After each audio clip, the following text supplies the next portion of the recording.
Hi hello నమస్తే welcome to సాక్షి నేను అంజలి. ఏ industry అయినా ఏ స్టోరీ అయినా ఏ క్యారెక్టర్ అయినా అతను 100% సూటబుల్ యాక్టర్. అతను ఎవరో కాదు, మనందరికీ బాగా తెలిసిన పర్సన్. అతనే సత్యదేవ్. సో ఇప్పుడు రావ్ బహదూర్ అనే టైటిల్తో మన ముందుకు వస్తున్నారు. టీజర్ అయితే అసలు ఇలా ఉంది, బట్ డౌట్స్ అయితే చాలా ఉన్నాయి. మరి అన్నీ మాట్లాడదాం, తెలుసుకుందాం. నమస్తే, నమస్తే అండి. ఎలా ఉన్నారు? శుభం, థ్యాంక్ యూ.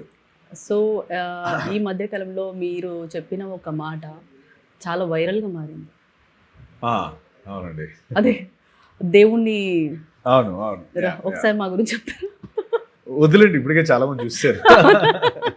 సో ఆ ఒక్క మాట చాలా మంది ఇన్స్పిరేషన్గా తీసుకుంటున్నారు.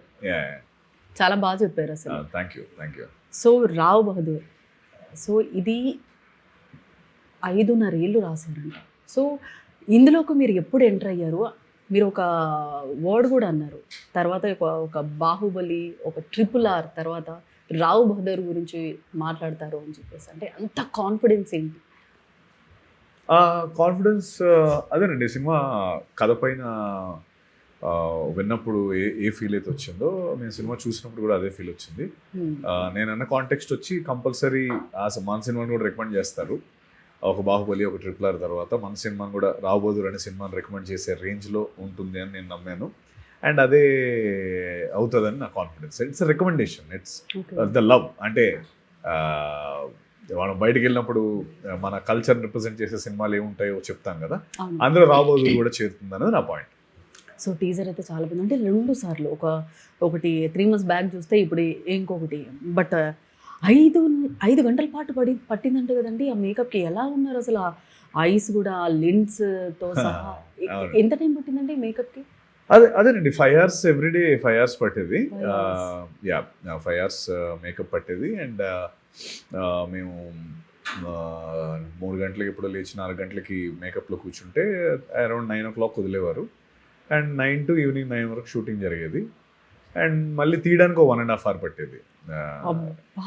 తీయడానికి 1 గంట. సో అందరికంటే ముందు వచ్చేవాళ్ళం, అందరికంటే లాస్ట్లో వెళ్ళేవాళ్ళం. That's how. యాక్చువల్గా రూట్స్ అనేవి ఉంటాయి కదా, ఆ రూట్స్లో వాళ్ళకు వస్తాయి. అంటే అరే మన రక్తంలో ఉండేది తనకు వస్తుంది ఇలా అంటారు కదా. బట్ మీకు అది లేకుండానే ఆ యాక్టింగ్లో ఎంత ప్రో అయిపోయారు అంటే ఎలా పాసిబుల్? ఒక దిక్కు జాబ్ చేస్తూ, ఒక దిక్కు సినిమా మెయిన్ లీడ్ చేస్తూ 2 గంటలు పడుకొని అదే బాడీ లాంగ్వేజ్, ఆ ఎక్స్ప్రెషన్స్ ఎక్కడ మాకు అలసట కనపడలా. ఇక్కడ వరకే ఉంటుందండి, మొహానికి ఎక్కువ రిఫ్లెక్ట్ అవ్వదు. చాలా మందికి అవుతుంది కదా, ఈ మధ్య నాకు అవుతుంది. బట్ ఒకప్పుడు కొంచెం జాబ్ చేసుకుంటూ కూడా అది మేనేజ్ చేసేవాడిని. ఇప్పుడు maybe I'm taking more care of అలా చేయకూడదు, హెల్త్ కూడా చూసుకోవాలి అని. ఆ టైంలో ఆ మ్యాడ్నెస్ ఉండేది. అంటే అదేనండి, అంటే సినిమా అన్నది, యాక్టింగ్ అన్నది, ఫిల్మ్ మేకింగ్ అన్నది ఐ థింక్ అది అంటే ఎవరో ఉండాల్సిన అవసరం లేదు. మనకు లోపల అనిపించిందంటే, ఎందుకంటే ఇట్స్ ఓపెన్ యూనివర్సిటీ. అలా ఏమి ఎవరో ఒకరు ఆల్రెడీ ఉండాలి ఇక్కడ, లేకపోతే ఒక క్వాలిఫికేషన్ ఉండాలని ఏం లేదు. నీకు అనిపించిందంటే నువ్వు ట్రై చేసుకో. ఓకే, నీకు పండిందంటే పండింది, లేదంటే లేదు.